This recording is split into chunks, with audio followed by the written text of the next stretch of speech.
On this episode of the Catholic Echo podcast from the Diocese of Youngstown, brought to you by the annual Diocesan Appeal and Cumulus Radio Youngstown, we're talking about Father Steve Popovich's life and the new book by his sister, Margie Cretella, with Bishop David Bonnar, Margie Cretella herself, and Charlotte Gardiner. Find more about this episode's topic, including articles from the Catholic Echo, at www.catholicecho.org/podcast. And now the host of the Catholic Echo podcast, Dennis Viviano. Hello and welcome to the Catholic Echo podcast. Joining me today is Bishop David Bonnar. Thanks as always. Thank you, Dennis. It's great to be with you and all of our listeners. Today we're talking about a man who touched the hearts of so many people over the years, longtime beloved Mahoning Valley priest, the late Stephen Popovich, who passed away in January at the age of 69.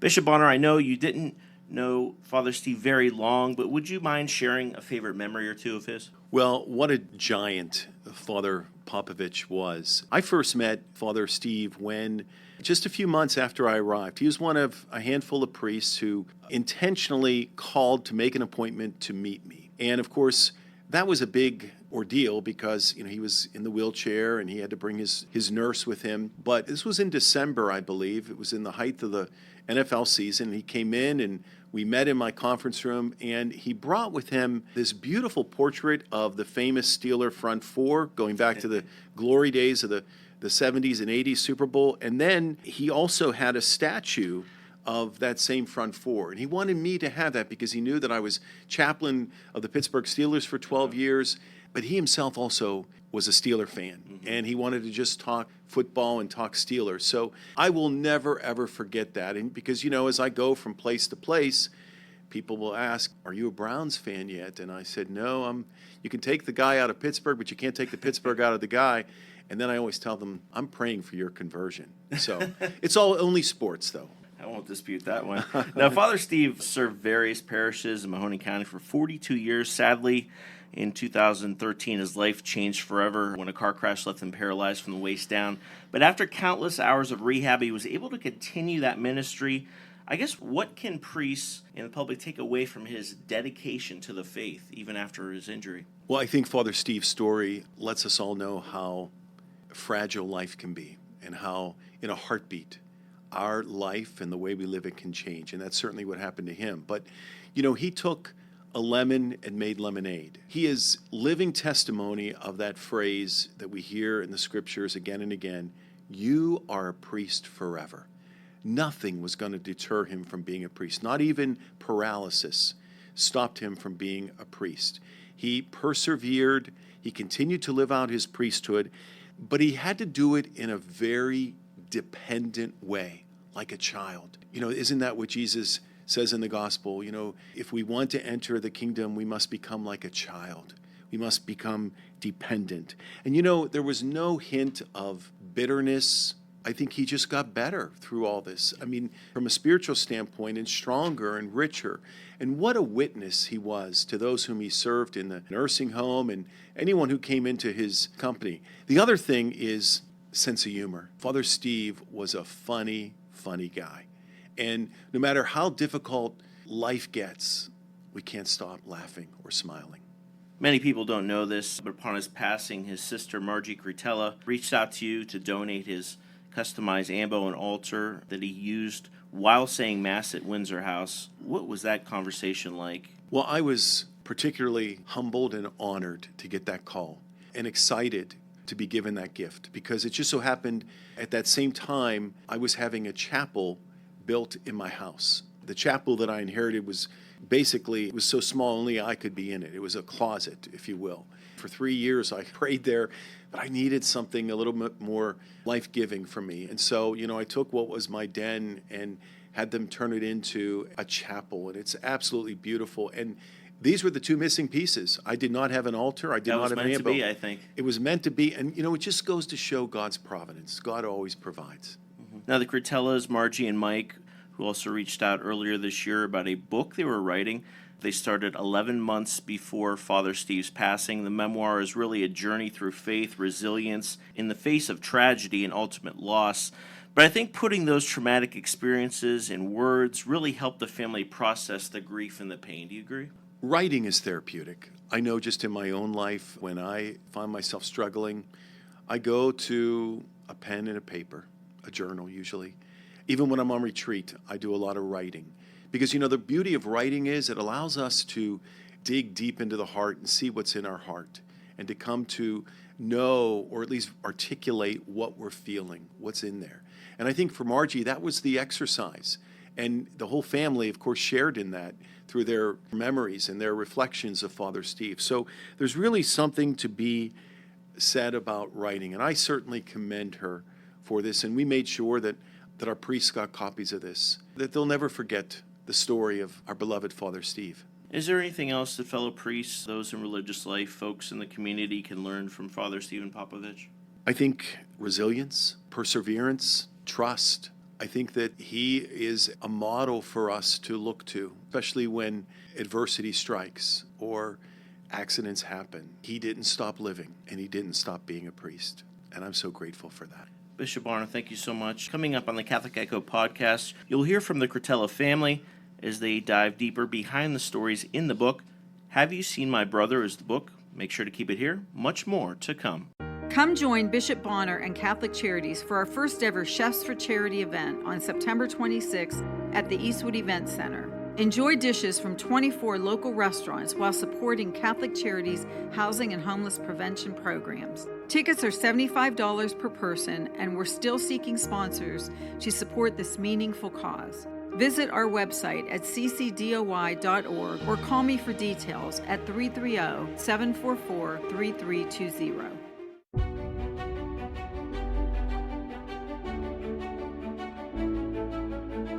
Faith is a group project.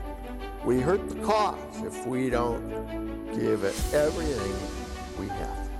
The late and beloved Father Stephen Popovich served the Catholic Diocese of Youngstown for more than 40 years and was called the epitome of faith by his sister Margie Cretella. He was serving at St. Paul's Parish in New Middletown in 2013, but everything changed when a car accident left him paralyzed. Over the years, Cretella, a former preschool teacher, chronicled her brother's story and just released her first book, a collection of short stories titled, Have You Seen My Brother? I'd write, go visit him, come home and write some more. And I realized there was just a lot to say, and I was really kind of just journaling, put it in God's hands, and I said, it's a good story about you, Lord. I would love for you to share it to let everybody know what you did for us my whole life, let alone especially the last 10 years. Youngstown native Margie Cretella began compiling memories and short stories about her brother, longtime Valley pastor Father Stephen Popovich, about a year before his passing in January. She and her husband Mike wanted to do something to keep his memory alive for generations to come and convey how Father Popovich lived life to its fullest in his 69 years on earth, leading by example. Margie says despite his challenges over the last decade, her brother taught her the true meaning of faith and goodness of God. I asked Mike one day, what do you miss the most about him? And everything he mentioned was from before the accident. And I said, Mike, I miss him more as he was now. And he would say, why? And I said, because I learned so much from him. I learned more about love, life, family, and faith, and God that I didn't know when I was 7 years old, and I thought I knew it all.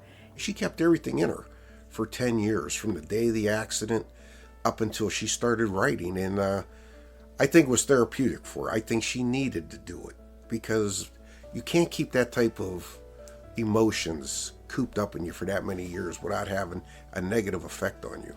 Retired Diocese of Youngstown priest Father Edward Noga and Father Popovich were in the seminary together and friends for decades. And after his injury, it was Father Noga who took over Father Popovich's prison ministry. He loved being a priest. And it showed. The longtime former pastor at St. Patrick's Church in Youngstown says, Father Popovich was a man who loved being a connector when it came to people and faith, and he harnessed his inner strength to persevere after the accident.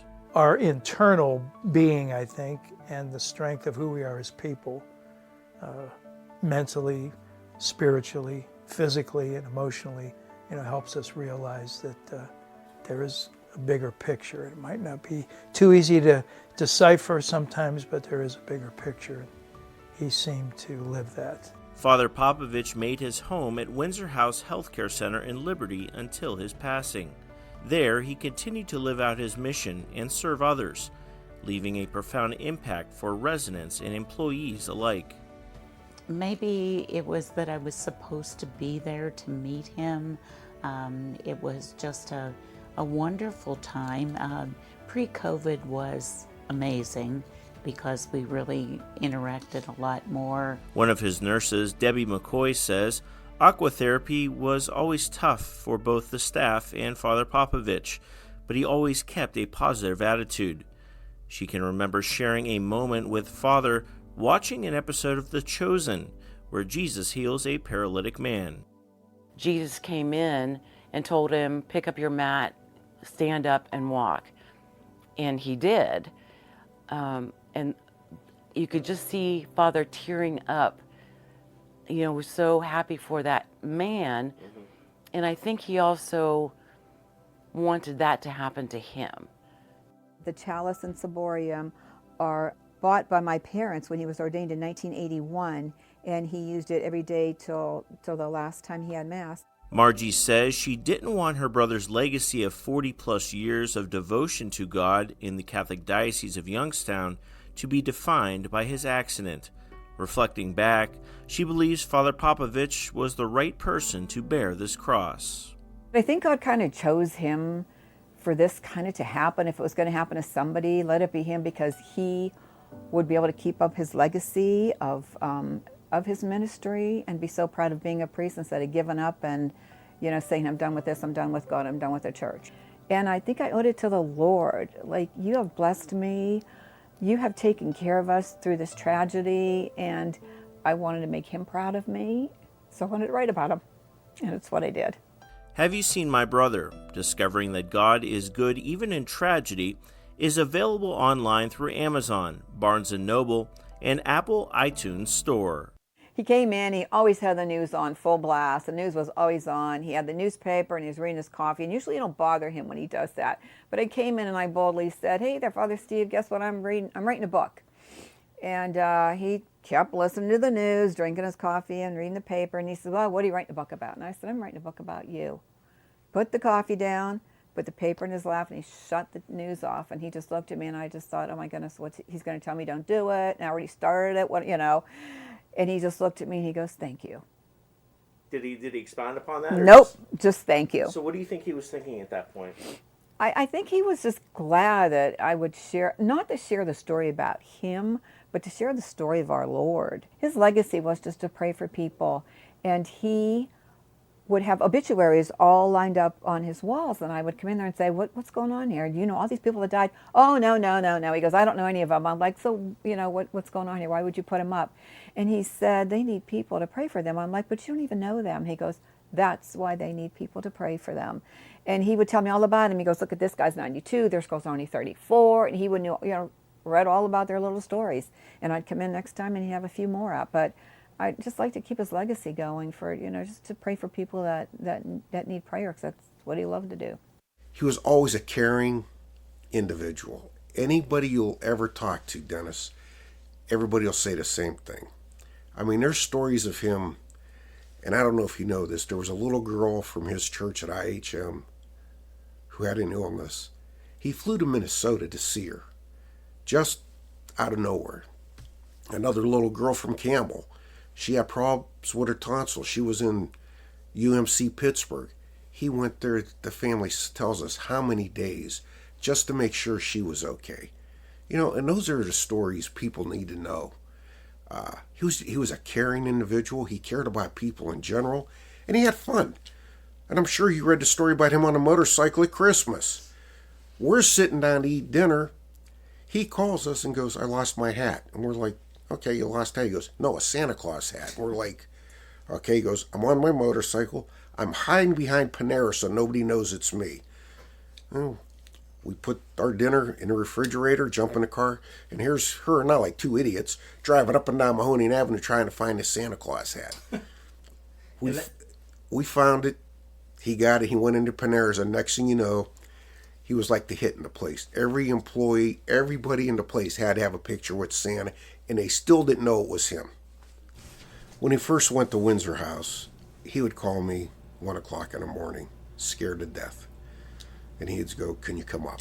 Yeah, I'd just throw clothes on, go up, just have a cup of coffee with him, and he would talk to me about certain things, and there are things I'll take to my grave with me, and just personal things. And that's how he got through it, because he knew he could tell me stuff, and I would never tell her because he didn't want her to know. He didn't want her to know certain things, and I get it. It's a guy thing, and we got really close because he always knew he could tell me anything. It would never go any further to me, and we would laugh. You could take the worst person in the world, and Steve would find something good to say about him. And that's one of the things I learned from him, and it's hard for me because I hold grudges a lot. But he would always tell me, "Don't do it. It's not worth it. Find a positive thing," and I did, thanks to him. Make sure to keep it here. Next, you'll hear a conversation between Colin and Charlotte Gardiner, the president of St. Joseph's Hospital, on their 100th anniversary. Much more to come when the Catholic Echo podcast returns. Get your taste buds ready for some delicious food at our first ever Chefs for Charity event on September 26th at the Eastwood Event Center in Niles. Join 24 local restaurants showcasing their talents while helping to support Catholic Charities' housing and homeless programs, helping those in need in our community. Visit our website for tickets, sponsorship opportunities, and a list of participating restaurants at www.ccdoy.org. Welcome back to the Catholic Echo podcast. My name is Colin Vogt. I'm your host, and today I'm joined by the president of St. Joseph's Hospital, Charlotte Gardiner. Charlotte, thank you so much for being with us today. Oh, my pleasure. Thanks for taking the time. So, can you tell us a little bit about how the hospital was founded almost a century ago? Interestingly enough, 2024 marks the 100th anniversary of St. Joseph's Hospital. So in 1924, Riverside Hospital was founded by Dr. Chester Waller, and he had a desire to partner with the Sisters of the Humility of Mary to start up a hospital. Unfortunately, he passed away suddenly 6 months later, and the sisters at that time purchased the hospital on November 26, 1924, and at that time it was renamed St. Joseph Riverside Hospital. In 1996, they relocated that facility to the Eastland Avenue facility, and it is now named Mercy Health St. Joseph Warren Hospital. So it's moved a few times in its history, is that right? It's moved twice, yes, it has. The building in the previous location had aged nicely, but it was time, and the sisters were given the opportunity to relocate that here on Eastland Avenue. It's a very nice location. Aside from the location moves and everything, what are some ways that the hospital has changed or expanded over the years? I'm sure your listeners know that healthcare is certainly an industry that changes. As technology advances, as clinical science advances, the medicine, the healthcare that patients receive also advances. And St. Joe's has been consistently part of that progress, that advancement, providing state-of-the-art care for our community. Some of the examples I can think of would be enhanced surgical procedures that may have traditionally been done with surgical instruments, now are aided by robotics. So we have a Da Vinci robot here that helps surgeons perform very precise general surgery, GYN surgery. We've got a different robot. It's called a Mako, M-A-K-O, and that helps orthopedic surgeons perform extremely precise orthopedic surgery. And these advances are resulting in surgery that's less invasive, surgery that lets patients heal much faster, oftentimes going home the same day with much less pain, and they're able to get on their feet quite literally much quicker now than they had in years past. We've also added cardiac catheterization lab here, most recently in 2024, which we're all very proud of. There's been several advances in imaging, the clinical pictures that we take of patients that, may have either broken bones or problems inside their bodies that you may not be able to tell from the outside. So you have to get really specialized pictures of them, whether it's a CAT scan or an MRI.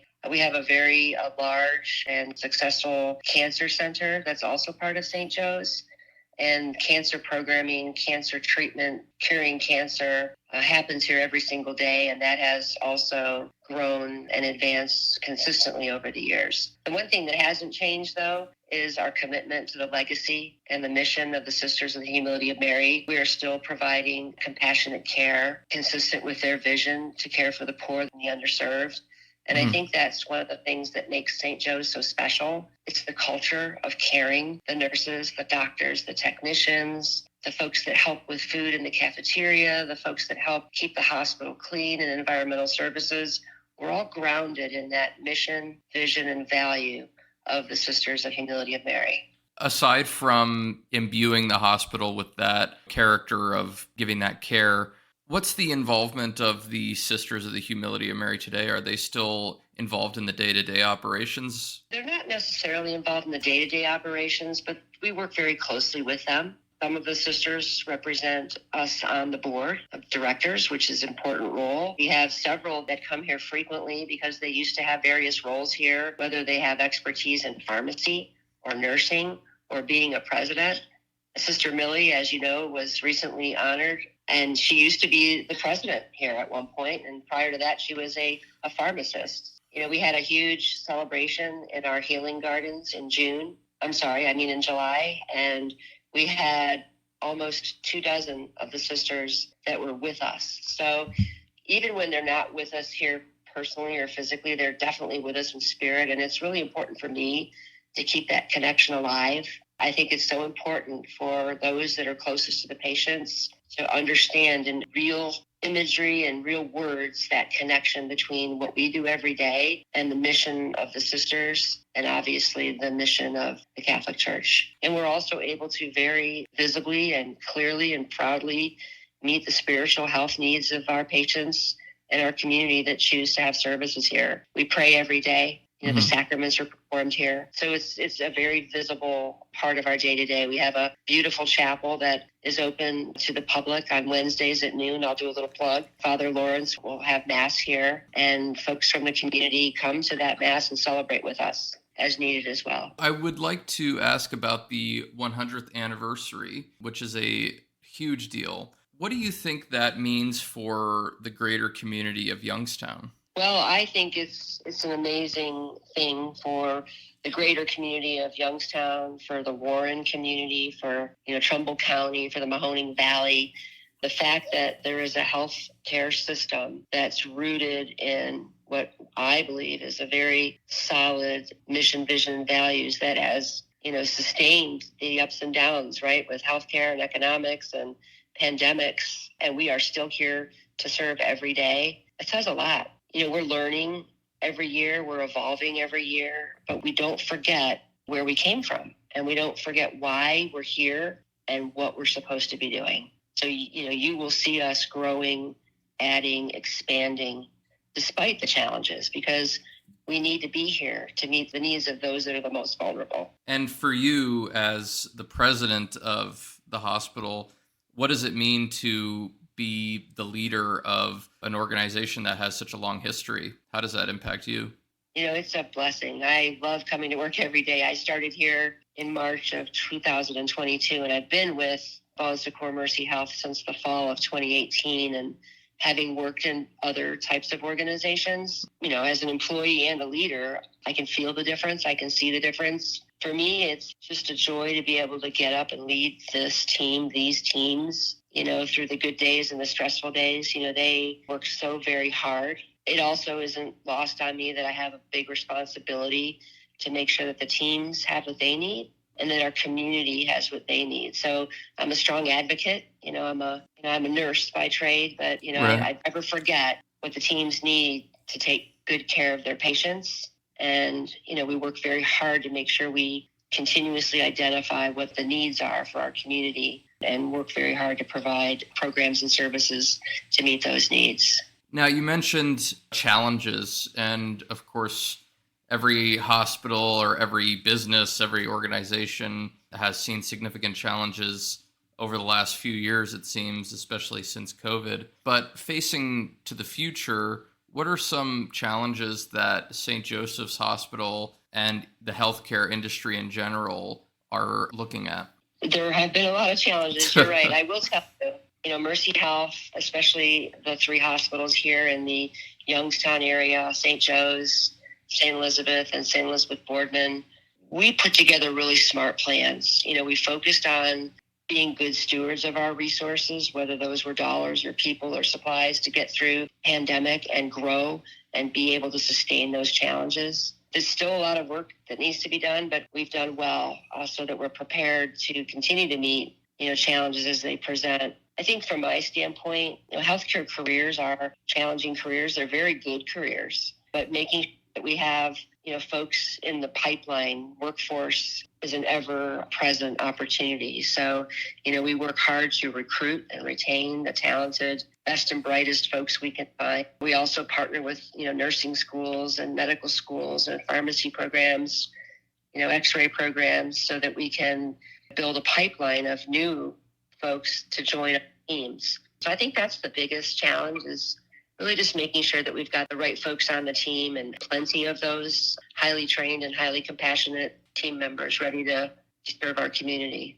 What plans are in the works right now to ensure the next 100 years of St. Joseph's Hospital? From a real simple standpoint, we've been working for the past 18 months at least on expanding the space that we have. How do we add more beds? We're increasing our critical care capacity. We're increasing our high acuity beds so that we can meet the immediate needs of our community. When you look at the future, what we tend to see is that patients that used to stay many days in the hospital many years ago now go home very early, or maybe they just spend a few hours with us and then they go home. So when you start to think of, healthcare evolving and science evolving, we see patients living longer. We also see patients coming in very, very sick. So it's important to stay connected to the clinical science and the trends in medicine and in nursing and pharmacology.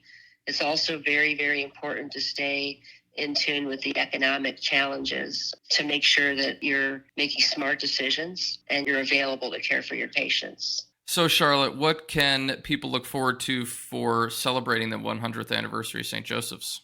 We've been having year-long celebrations, I will say, from employee picnics to golf outings to just a variety of time capsule. But the year culminates on Tuesday, November 19th, with a 5 p.m. Mass celebrated with Most Reverend David Bonnar, our bishop. And it's going to be at St. Mary and St. Joseph's Church in Warren at 5 p.m. on the 19th. And then it's followed by a gala at the Eastwood Event Center. And we can get information to you if you wanted to publicize that information. So if you'd like to learn more about the celebrations for the 100th anniversary of St. Joseph's, you can go to catholicecho.org and read about it there. The Catholic Echo podcast is a production of the Roman Catholic Diocese of Youngstown. Your host has been Dennis Biviano. Have a blessed day, and may God be with you.